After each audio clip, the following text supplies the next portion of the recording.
Bu yılda kimlerni rencittik, kimlerden rencidik. Bu fakat özümüzgala ayan. Yıl atlısı atlısın, adavetler atlamasın. Keçirüyt deyli, keçirüytdinglar.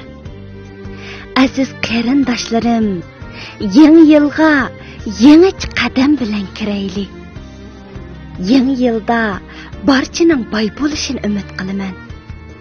Biroq bu boylikning qimmatini pulga bog'lab olmang. Oltinning oldida yog'ochning qimmati yo'q. Lekin siz suvga cho'kib ketishga oz qolganda oltinni qo'yib yog'ochni tutib olasiz.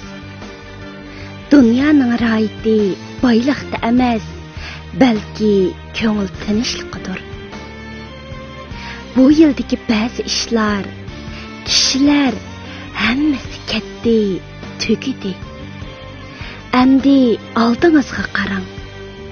Yolg'ondan yiqin bo'lib olgan tulki mijoz, keyningizda g'ayvat qilib, oldingizda paxtadan oq, sig'izg'andan saq bo'lib olganlarni tashlab o'tib, sizni chin dilidan cho'ng bilganlarni qadrlang. Ata-onasi borlar qadrni qilsin. Ata-onasi yo'qlar sabr qilsin.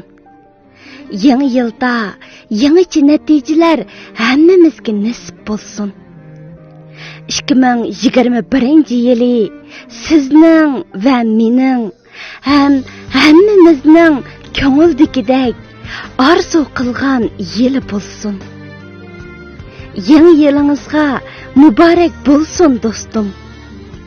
Yangi yilda ashu siz uchun jon fido qilgan, o'tingizda kuygan, suyingizda oqqan aziz ota-onangizni, jon-jigar qarindoshlaringizni yo'qlashni, asralashishni unutib qolmang.